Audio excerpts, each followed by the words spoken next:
നമസ്കാരം, ഞാൻ ഡോക്ടർ അരവിന്ദ് സായി. ഞാൻ കഴക്കൂട്ടം AJ ഹോസ്പിറ്റലിൽ orthopaedics, joint replacement and sports injuries വിഭാഗത്തിലെ കൺസൾട്ടന്റ് സർജനാണ്.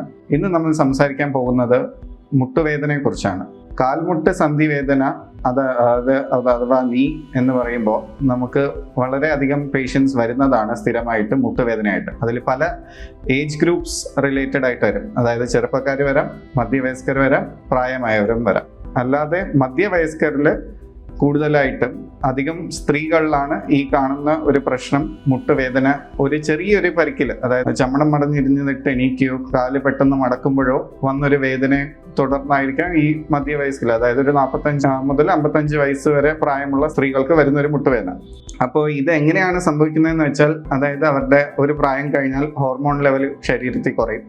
ചമ്മണം മടഞ്ഞ് ഇരുന്നിട്ട് എണീക്കുമ്പോഴോ അല്ലെങ്കിൽ താഴെ ഇരിക്കുന്ന സ്റ്റൂളിൽ നിന്ന് എണീക്കുമ്പോഴോ എല്ലാം പെട്ടെന്നൊരു വേദനയും അതിനെ തുടർന്ന് കാലിൽ നീര് വെക്കുന്നതായി പരാതികളോടെ വരാറുണ്ട്.